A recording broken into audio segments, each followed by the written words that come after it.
I pledge allegiance to the red, white, and blue. Welcome to Red, White, and Brews. I'm your host, Gru, as in Greg Groogan. My dream job, drinking beer, talking to people I like and respect, and getting paid for it. Today with me, Marty Lancton, the legendary president of the Houston Professional Firefighters Association, and someone who I started covering and, didn't know what to think. Over time has become a good friend. Marty, thanks for being with me. Hey, thank you. This is a great setup. And thanks for bringing my favorite beer. Shout out Lone Star.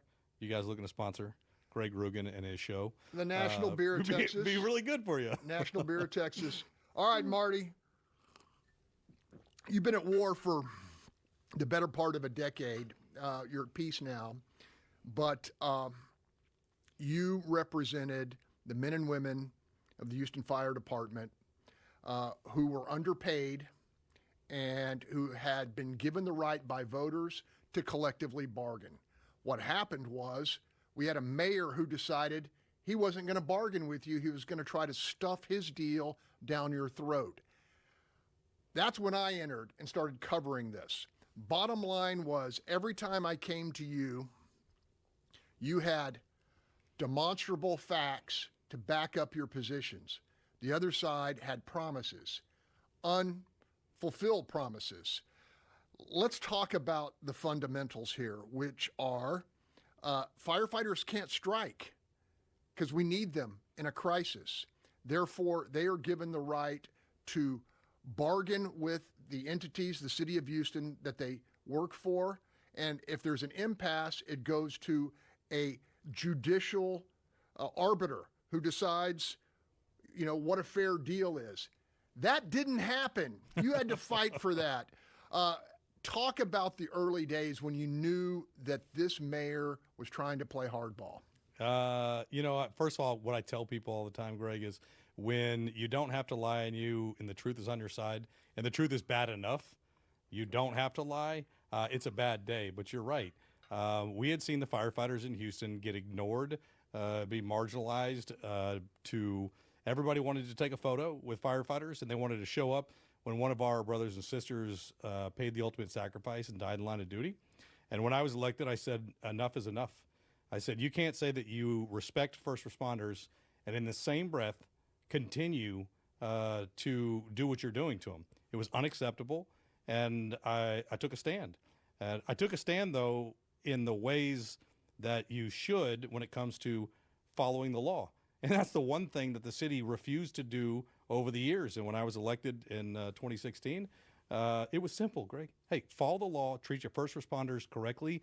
And the voters of Houston have clearly said what they want to have happen. But we've had past administrations ignore it, and the firefighters, we were done.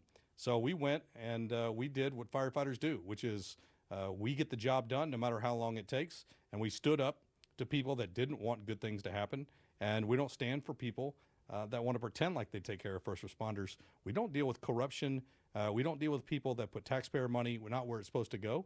And so firefighters stood up and we held the line. When the mayor, the late Sylvester Turner, refused to negotiate, you went to the people. Yes. Prop B overwhelmingly passed by our citizens, saying firefighters deserve at least the same pay as police officers. Overwhelming approval. That was just to get everybody's attention? Well, what it is that when we went to contract negotiations, under the law, it's very clear. It says firefighters in Texas, good public policy in Texas is that you should not have the issues with public safety, police, or fire with your municipal cities or other entities because they're the core critical function of government. And it says in there, because of good Texas public policy, that you have to create harmonious working relationships. So there's a path to make sure that there's always a contract and there's a law that says what they have to be paid in accordance with. And if you ignore that, then there is a provision in the law to allow you to enforce it. And you know what happened in the last administration was, hey, we're going to ignore it. And we actually sued to overturn the law that protected firefighters and police officers. And so we went to the voters. And when we went to the voters, they then said the vote of the people was unconstitutional. And the only way to pay first responders was through that law that we're asking the courts to declare unconstitutional.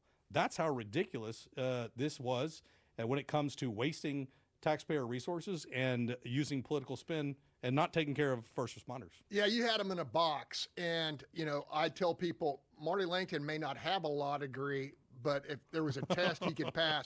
Look, the bottom line was you were able to explain to me the contradiction. And they knew the contradiction, their 100% legal side, and yet they spent hundreds and hundreds of thousands of dollars Millions. to deny people who run into buildings to save our lives. Yes. This is crazy. Well, that not only was it that simple, but what was amazing was when people got out there and they tried to pretend that there must have been something more to it. There wasn't. That is exactly what I have fought against in government. Tell the truth. Be transparent. Taxpayer dollars should go where people expect it goes. And when you have firefighters and men and women who put their lives on the line every day and you treat them like that, what are you doing to other people? Yeah, ultimately, this story ends well. A $600 million settlement for back pay, a 5-year contract which brings our firefighters into the very top level in the state of Texas in terms of compensation, and a commitment to rebuild this fire department into a world-class entity. Yeah, this is the third largest fire department in the nation. We are known for being the most aggressive, and what that means is everybody in the U.S. will tell you if something is wrong with you or your family, they want Houston firefighters to come get them. And you can't do that, and you can't ignore them. You have to pay them. You have to take care of them. Hold that thought. Red, White, and Brews. We'll be right back. I pledge allegiance to the red, white, and blue. I love our theme. Welcome back to Red, White, and Brews. I'm with my friend Marty Lancton. Wasn't always that way, but when you are in an 8-year fight and you earn someone's respect, and I think it's been mutual, this is what happens. Let's toast to that, all right? I'll toast to that any day. Hey, look, the happy ending to this story was a historic $600 million back pay settlement, which is a good deal for the city, engineered by you and our mayor, John Whitmire. There was a day when the checks were delivered, and this wasn't a bonus. This is deferred Unpaid wages. Deferred wages. That money has changed lives. What was it like? I mean, to see, I know you didn't go to bed at night without thinking about this. You didn't wake up without thinking about it. Listen, I tell people all the time, you see an injustice happening, you see something happening, what are you willing to do to change it? And I spent nearly 8 years of my life every day taking hits from people that didn't want the right thing to happen. And the only thing I could never control is time, but what I could control was doing the right thing, telling the truth.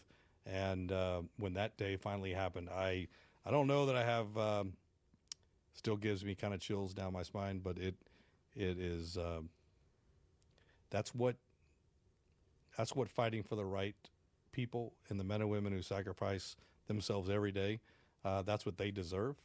And, even with that, to see all the years that they went without getting paid, how many times that they had not been able to take care of their families, not be able to take care of college tuition, not be able to buy a house, not be able to fix a house, not be able to afford insurance. Now, it impacts people's lives. These are real people, just like you and I.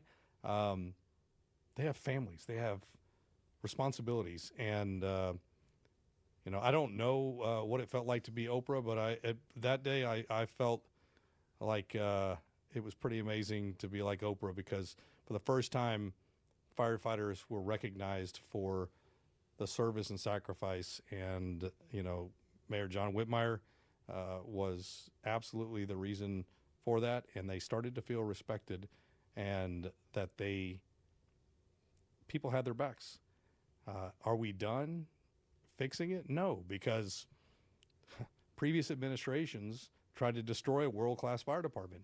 So we're crawling out of a hole that other people created, but this mayor has been unapologetic about standing with the men and women of the Houston Fire Department, and it is the absolute honor of my life to represent them, and I couldn't be more proud. I want to give credit to firefighters. They stuck with your leadership. You offered the mayor off ramps, and they countered with stuff, and or balked and made public promises that were never kept. Your firefighters stuck with you. You convinced them that they were in the right, the law was on your side, and you prevailed. I got to give them credit. I know a couple of rank and file guys, and that's a measure of leadership. Well, I can tell you that I believe that when you are in a position that you represent people and their lives and their families, they hope that somebody cares enough that when they're in a room that they're actually doing something that is going to impact their lives, and that somebody's going to do whatever it takes. And so I've seen too often people pat themselves on the back, say, well, that's the best we could do, or we tried, and feel good. That's not what leaders are supposed to do. And the credit goes to the firefighters. This wasn't easy. The number of attacks against me and my family, They tried to fire you. They did. When you can't ignore the truth and you can't go around the truth, when you can't stop the truth, you just try to get rid of it. And I told him very plainly. I said, I've got so many knives in my back, and people ask me, what do you do? And I said, I leave them in there. It gives less room for less surface area for somebody else. But when you're telling the truth and you're coming from the right place, and what you're trying to actually do is the right thing, you're not worried about everybody else trying to get you off of your path. That is the measure, in my opinion, with leadership. And it's also my job to leave it better than I found it, and to have the next person do a better job than me. Yeah, I was worried about you after this was over. You've been at war for 8 years, and that there would be PTSD. In a good sense. What's Marty going to do now when he doesn't wake up with his hair on fire? We're still, the reality is that, and the firefighters will tell you, and I call it like I see it, and tell the truth. The devastation that was caused by previous administrations put us in such a big hole that we are working for it. We're in the right direction, but it takes leadership. It takes strategy, and we're getting out of it, but we're not there yet. The mayor and I talk about it all the time. It's like you've stopped the bleeding from the past. You took care of them, and now we have to build the department, the world-class fire department, and the fire chief does an amazing job, and the mayor supports the firefighters and paramedics. And I have not stopped since that time to get things done, and I'm going to continue to make sure that the firefighters, paramedics, and all first responders are taken care of. Okay, I'm going to go full circle to lead us into our final segment, which is, another enemy at the time, or somebody you were fighting with, was HPOU, because it was a battle for resources. They saw every nickel that was going to the firefighters was not in their pocket, and yet, they were part of that battle. It's come full circle in the next chapter of Marty Lancton's life. Yeah. And so we're going to talk about that in a second. Brother, give me a clink. I'll take it. I'm loving this conversation. Red, white, and brews will be right back. I pledge allegiance to the red, white, and blue. I'm jamming, man. Marty, I don't know if, after the podcast, we might have to go to, a local establishment. No, I'm just kidding. Hey, look, I'm with Marty Lancton, president of the Houston Professional Firefighters Association, and in the new chapter of his life, candidate for Harris County judge. I know. You wonder what I was going to do with my 4:30 in the morning wake-ups, and what else I was going to take on. Anytime I'm offered a road that's a little bit less bumpy and smooth, and enjoy the hard work that we've done. But I know that there's real challenges, and my focus always is on leaving a legacy of helping people. I have been raised to believe, and the motto at where I went to school was to be a man for others. And you have one life to live. And I believe that you should do it in the service of others. And I think that by doing that, it is not about how much fame, fortune people can make. It's actually about solving problems and helping the taxpayers understand and fixing and working with people, creating collaboration, and stop the nonsense. Stop the nonsense. I've been there. I've seen it. I understand. Went through our battle. People fight like hell just so that the truth doesn't come out. I could care less. I'm not owned. I'm not leveraged. And nobody can tell me anything other than what I truly believe, which is be honest. Tell people the truth. Look, I do this for a living. There is not one phase of Harris County government that's working. You talk about the finances, you talk about the flooding, you talk about the catastrophe that is the Harris County Jail. You talk about, they're trying to just buy, they were forced to deal with the pay inequity for Harris County deputies. Oh, by the way, I think they're probably going to endorse you. I mentioned earlier that the Houston Police Officers Union, which had vied for resources and went to court against the firefighters. The Houston Professional, wait a second, Houston Police Officers Association, this is Brews. Anyway. HPOU, that's for short. They just endorsed you for Harris County Judge. They did. That is incredible. But it teaches you, Greg, about the fact that you may disagree on policy type issues, but we don't disagree on that public safety is 100% number one. And what has been done for so long is that people are talking about things and have put money towards things that have nothing to do with the role of city and county government. And that's the problem. And that's why I'm running for Harris County Judge. Public safety is 100%. I hear people talk about it all the time. They say public safety is the most important. I said, show me your budget. Show me how you value the people that put their lives on the line every day. If the county residents are not safe, nothing else matters. Public safety will be the highest priority in my administration. The next thing that we're going to deal with is infrastructure as it comes to disaster mitigation, disaster response, emergency management. Nobody in this race has a better understanding about how to deal with these things or have the relationships, both at the regional state level and the state level. You have to be able to pick up the phone and get the resources you need to fix the problems, and you first have to acknowledge you have a problem. Nobody keeps acknowledging we have a problem except the problem they continue to create. Infrastructure and roads. And lastly, the one thing that not a whole lot of people talk about that I absolutely will be talking about is good paying jobs, labor skilled jobs. We have a port expansion going on. We don't have enough skilled labor.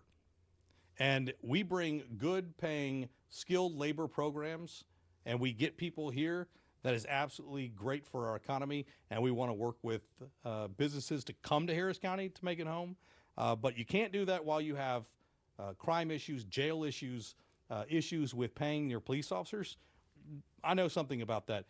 I have stood with the police, the constables, and the sheriff's deputies, and I'll continue to do it. And judge me on the record that I'm going to have. Hey, look, old stereotypes. You're a union president, and you're a Republican. Yeah. Are you busting that stereotype? And give me and take a sip of beer, will you, please? I will. I'm in. All right. Yeah. So answer that question. Here's the thing. The hilarity of all of this is that people want to get into polarizing politics and social issues and things that have nothing to do with the core values of what government is. There's no secret. You've seen at the national level, you've seen a complete change. The blue-collar workers identify with a lot of the ideals of the Republican Party. This isn't new to me. This isn't new to most people. But this absolutely is critical because we're seeing a shift at all levels. We want good government. We want transparency. We want people to be held accountable. And we don't want the corruption. So take care of the men and women that are out there building this county, building this city, working hard. Take care of the families, lower taxes, and stop paying for things that have nothing to do with county government. You're a Houstonian. You went to Strake, right? I did. Strake Jesuit, yeah. All right. Hey, and you are a proud father. What kind of town you want to leave your kid? I want to leave a safe town. I want to leave a town where your children can actually be raised and stay here in Houston, Harris County area. The problem that we see all the time is that some areas are taken care of, some aren't. And the reality is that everybody should have the fundamental right to be safe. And I don't want my son to grow up in a county that becomes unsafe, because we're talking about things that have nothing to do with creating a safe environment in Harris County, taking care of our police, our constables, our sheriff's deputies, ensuring that our firefighters, paramedics, and our people out there that are saving the citizens of Harris County are taken care of. I want my son to grow up, and I want him to lead and be better at doing these things than I am, and to learn what it means to serve people. My brother, thanks for being on Red, White, and Brews. Give me a click. Yeah. Hope you'll come back. Lone All right, Star. folks, we delivered. Hope you'll watch the next episode. I'm Greg Groogan, and come on back to Red, White, and Brews. I pledge allegiance